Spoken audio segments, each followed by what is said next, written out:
Hello Outside Lives, I'm Ali, a sculpture artist, and I run curiousarty.com, creative workshops for children and adults, so please check out my social media and website. Today we're going to do some more recycling and we're going to look at linkages, creativity and linkages, and I'm going to show you how to make a sea monster from recycled materials. And once we've done that, we're going to have a look at other linkages and see how you can experiment and make your own creatures.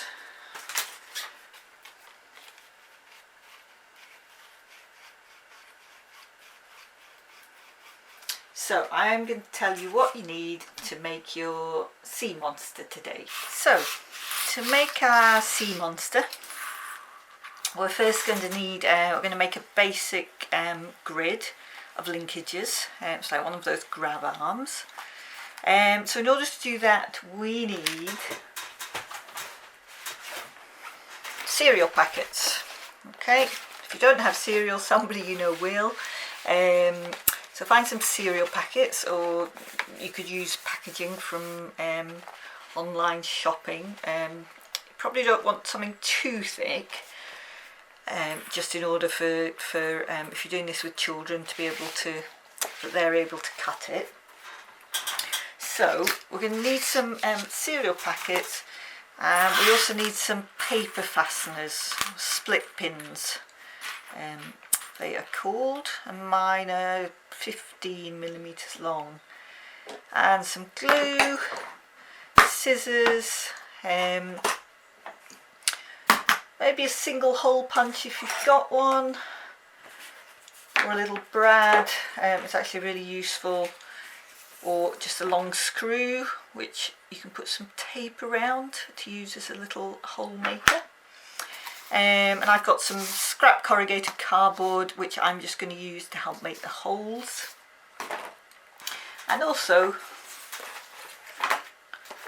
I've got some magazines. So I love finding patterns and colours and shapes to decorate models in magazines. So find yourself some old magazines, and that's what we need today. Maybe if you've got some felt pens as well, that would be handy. So in order to make our basic for the sea monster, we need 6 lattice strips, and we're going to make those from cereal packets. I'm also going to make 2 extra ones, and that's because we've got quite a large head that we're going to stick on the end, so we're going to use that as supports. They don't strictly have to be exactly the same length, but it's just easier at the moment if we make them all the same length, then you can adapt them to your model.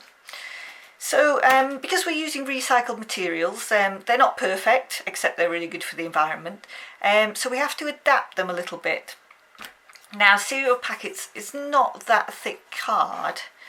We're going to cut the strips out. You can just cut them single depth. I've made one here. It's just single depth of packet, and that's absolutely fine. The mechanism works, etc, etc, but it's not that strong, and we're putting quite a lot of sort of detail and extra on here. So I would suggest, but it's good to experiment and see what happens. What I do is double up my cardboard, so this is actually, each strut is made from a double thickness of cardboard, and that makes it much stronger, especially if children are playing with this and using it. You know, you go to all the trouble of making it. It's better to make it well, and then it lasts longer. But it's good to see the difference and see how much weight each can carry. So if you want to make one of each, go ahead. That would be great too. So in order to make those, we're going to make some strips of card, and we're going to end up that each of these struts is 15cm by 3cm. Okay, that's our end result, but because I'm going to double them up, we're going to make our strips 30cm by 3cm and then fold them over. My top tip, if you're interested in linkages and movement and think you might be doing more than this, or you're working in a group, you're doing this with children at school, is to make some templates. They make life much easier down the road. It's fairly simple cutting out the card, but you need to get the holes for the split pins fairly even, at least to start with. Once you've got the idea of it, you can then experiment. You could have them all over the place, but it's good to get the idea first. And having a template which has already got the holes measured out is really useful and time saving. So that's my top tip. So we're going to end up with 15 by 3 centimetre struts, but we're going to make them longer so we can fold them over. So I've got cereal packet here. I've already measured 30 centimetres and made a mark in the middle for 15 centimetres and my 3 centimetres. So I'm just going to draw you some thicker lines so that you can see exactly what we're doing. So this one cereal packet side here is going to make the basic 6 struts for the monster, and then I'm going to need 2 more. So I'm just going to make my line where we're going to fold. Oh, I need to do that again. And that's my 30 centimetres. I'm just going to cut those out. So I cut out my first one. I've got the mark in the middle for 15 centimetres. I'm going to fold it quite carefully because they have a tendency, they like to go off at angles and things like that. We really want them nice and solid and even. And when I've done that, normally I just cut them all out first, but I'm just going to show you what I'm doing here. I just put a little bit of glue on there. Glue it down. You could use PVA as well. You don't want to use something like a glue stick. You need something a little bit stronger than that. PVA, you need to let it dry longer, of course. So there's my first basic strut. So this is the method that I prefer. I use these little things, these little brads, which are really handy for many things. But if you don't have that, you can use something like a long screw, which you can put tape around.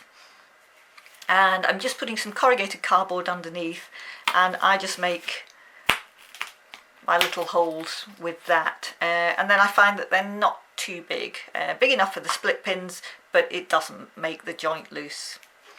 And then once I've done that, I'm going to leave the corrugated cardboard under there. I'm going to put my template on top of my strut that I've folded and glued. And just using my holes on the template, I'm going to make a mark through onto the strut. So then I've got my 3 holes already measured, and I don't have to measure them each time. And then I'm just going to make the hole again on the strut.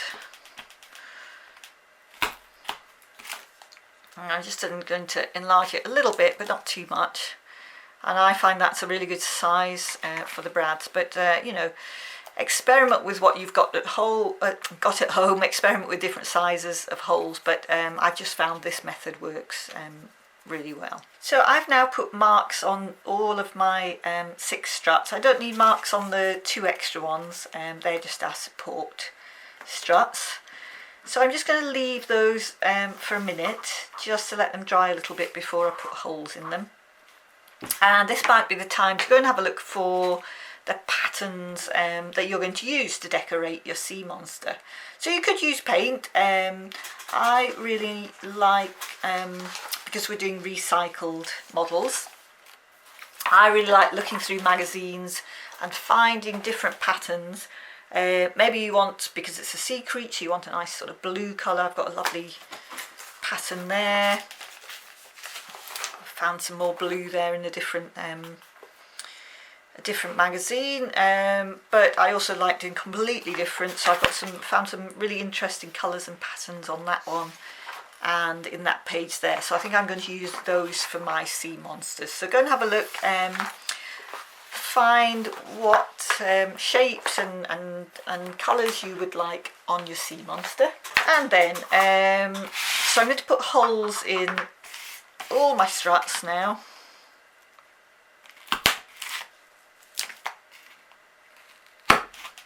So I've now made holes in 3 holes in my 6 struts. I've then got my 2 extra struts. I don't need holes in those, so we'll start fixing it together.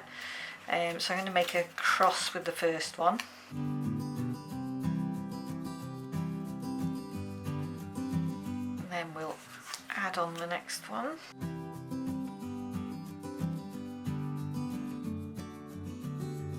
And then the fourth one we need to add on at the 2 ends. And then also in the middle.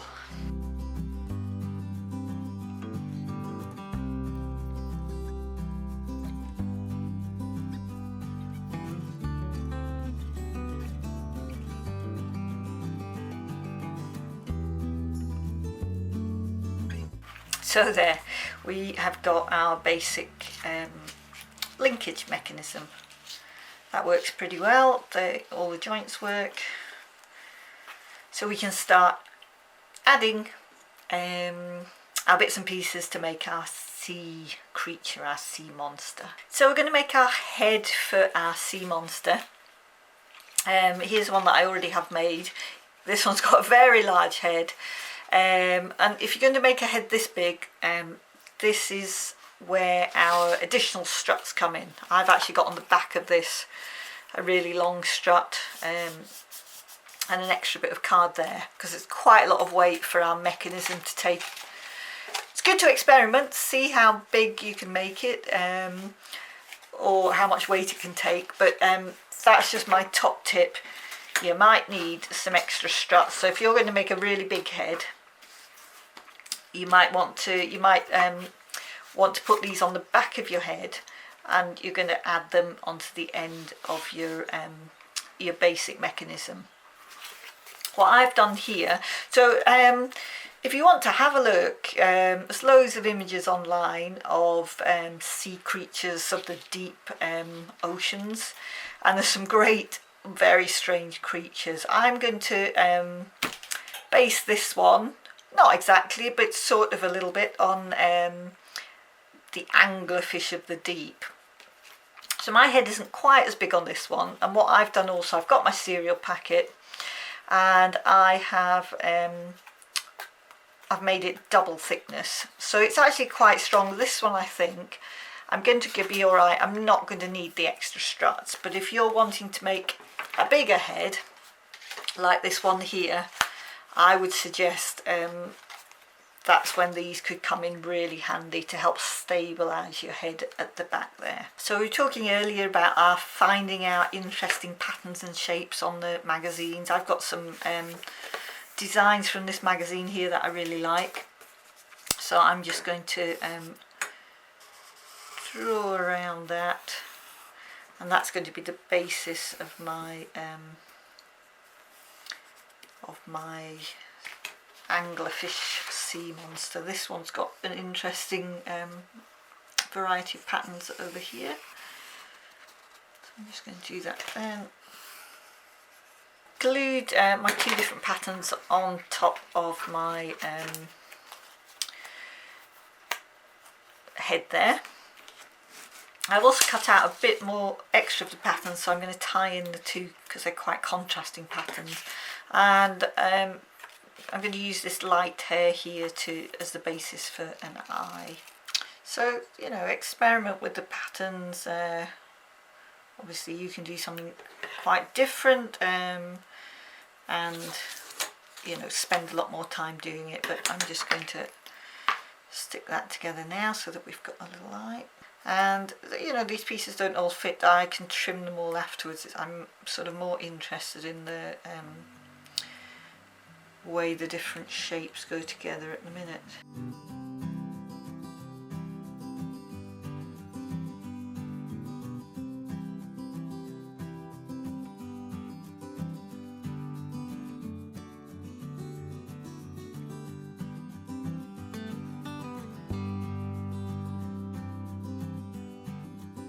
So that's the basis for my head. I might stick some more things on there, but that gives us a head design. So I found another colour here. It's really strong yellow that I like. So I'm just going to add some contrast and a bit of texture onto the monster's head. So I'm just going to create some simple triangles, and all I'm going to do is I'm going to use my ruler here. I'm going to make quite a sharp bend in there and create some texture on to my face as well.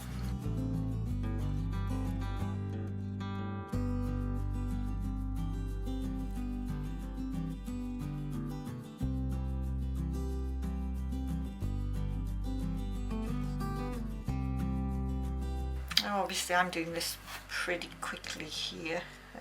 I can spend hours sometimes looking for designs and interesting patterns and working out what I want to go here, but you get the idea. I'm just putting some contrasting colours and a bit more texture on there. So I'm just experimenting, let's turn that around for you again. I'm just experimenting a bit now, making some teeth. This sea monster here, he's got some, you know, big old teeth. But anglerfish, they tend to have more small jaggedy teeth, so I'm just using a bit more of this magazine cover. And I think I'm going to create some teeth from that. So I'm going to do some quite fine teeth on this one. Create lots of little gaps. Obviously experiment away and see what kind of teeth you would like for your sea creature. If you're not sure about the shapes, my top tip is don't test it out. If you found a really amazing pattern in the magazine that you like, a bit of scrap paper, and there's only one of it, test out the shape first on a different piece of paper, because it would be a real shame if you couldn't use your amazing pattern. We're just going to make these all a bit sort of jaggedy. So I've now stuck my head on the front of this one. There's no kind of one right way, because everybody's jaw and top part of the skull are going to be different. So you need to experiment a little bit, because it can look quite different from when you open it, from when you close it. So you might think, oh, that's perfect, and then when you open it, it's at a funny angle. So have a little experiment with that before you stick it down permanently. But then get your head stuck on. If your head's quite heavy, if you've stuck lots of things on, that might be when you want to add your extra struts on the back there. I think mine's fine this time, but as I said, when I did the bigger head here, I've got an extra structure on the back here to just support that for the end of the mechanism. Now, because mine's based on an anglerfish, I'm going to add a little. Little angler element onto my fish. I've just cut this out from a bit of Tetra Pak. Do it from a bit of card, whatever works for you. I'm just going to stick on there, and I've just got some very fine florist wire here. If you look at anglerfish, they have a very funny little lure on the front. So I'm just making, got some very fine florist wire, and I've stuck a bit of recycled sort of silver chocolate foil in there. And I'm going to add some little crazy elements, because that's what the anglerfish has to sort of attract its dinner. So have a look at your sea creature and see if it's got any particular unusual elements to it that you can put on your own creature, or you know, invent one completely different. Decide how it lives, what's to eat, how does it catch its food. So I've just got this very funny little lure that I've made here. I'm just going to attach that onto the end of my anglerfish angler. I should really leave that to dry some more.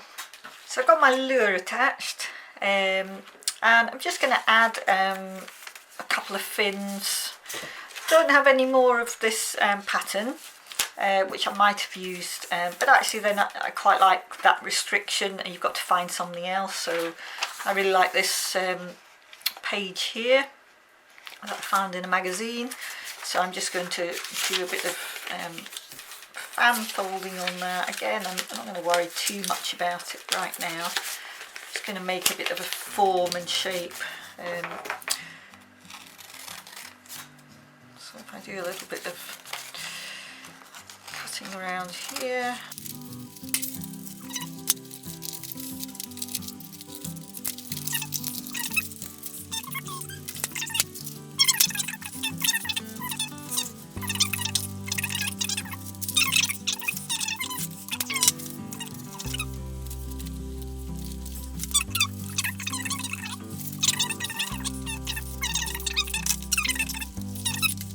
So I'm just going to create a little tail just to finish off the sea creature.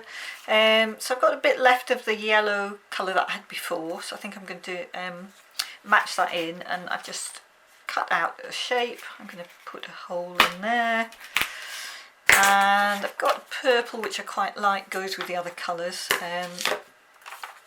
So I think I'm just going to create a bit of fringing. I'm just doing this quite quickly now, obviously, but it's just about sort of, I'm trying to create contrasting textures and shapes.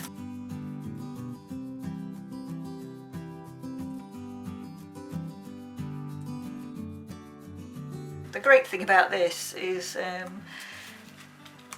you know, you can swap them around, choose some different tails, decide which one you like. But we've just got on there with a bit of texture, a bit of a contrasting shape. There we have our sea creature. Let's see if we can get it to go along the page. Oh, it's eating curiosity. So I'm quite happy with my my kind of anglerfish sea creature there. Works well. Obviously you can do whatever you like. This is just an idea. I'd love you to experiment. The mechanism is the mechanism, so you could decide, oh, what creature could I use that for? What could I make? I could invent one. So teachers, if you're doing this at school, you know, you could get the kids as a group to invent a creature, get them to experiment what movements work for different creatures. So that's my sea monster. If we just have a look at some other linkages. As I said earlier, I create templates, so I've got some different lengths here of templates that I make, which are really handy if you're going to do this more than once, and they're really good for experimenting, and they take a bit of the frustration out of constantly measuring holes, especially for younger children. So it means that they can measure them pretty accurately once they've done their template. So over here I've got a little fist which is made from just really simple 4 struts. If we have a look at the back, you see they are longer struts. So I've got 1, 2, 3, 4. That one's got 4 holes in. That's another 4-hole one. And that's just a really simple diamond structure to create that fish movement. So once you've done the first mechanism, if you were doing this, if you're looking at linkages, there's lots of stuff online. You can look at different linkages, but ways to experiment are, it's great to make the standard structure, get that working. If it doesn't work, why not? Have a look at that. But then change your structure about, make the struts longer, make some shorter, see what happens if you put the split pins in the end of the diamond, for example, or if you switch that up and put them nearer together, what happens to your mechanism? Does it still work? Does it change it to a different mechanism? I've got, so this is a basic diamond linkage mechanism, and then I've got one that I made here of a seabird, which again is the basic, there's a basic diamond in there, but what's happened here is I've got two shorter struts and actually longer struts, and because I've changed up the mechanism, I've moved one to the centre there, it creates a slightly different movement, or you know, I can use it to make a different animal. So I think that's what I really like about these, you know, get the basic structures working, experiment with those, look at those, but then see what you can do instead. See what happens if you try and put in lots of linkages. If I put another one in there, can I still make the movement? Why can't I make the movement? So lots of questions that you can ask about this, and lots of invention possibilities with groups of children as well. Getting them to make different, you could do the sort of standard crossed mechanism here with the diamond mechanism and other linkages as well, and just see what happens. So again, using lots of recycled material. Let's just come back to my little anglerfish because I'm very fond of that at the minute. You know, find recycled materials around the home, around the school. You can make lots of things with them. Have a go at inventing. Have a good think. You know, what can I make? How can I make a certain movement? You could work backwards. You could, if I like that animal and that's the movement that that animal makes, how can I do that with linkages? So it's a really good way to experiment. So I hope you've enjoyed another recycling and movement workshop. I'm Ali from Curious Arty.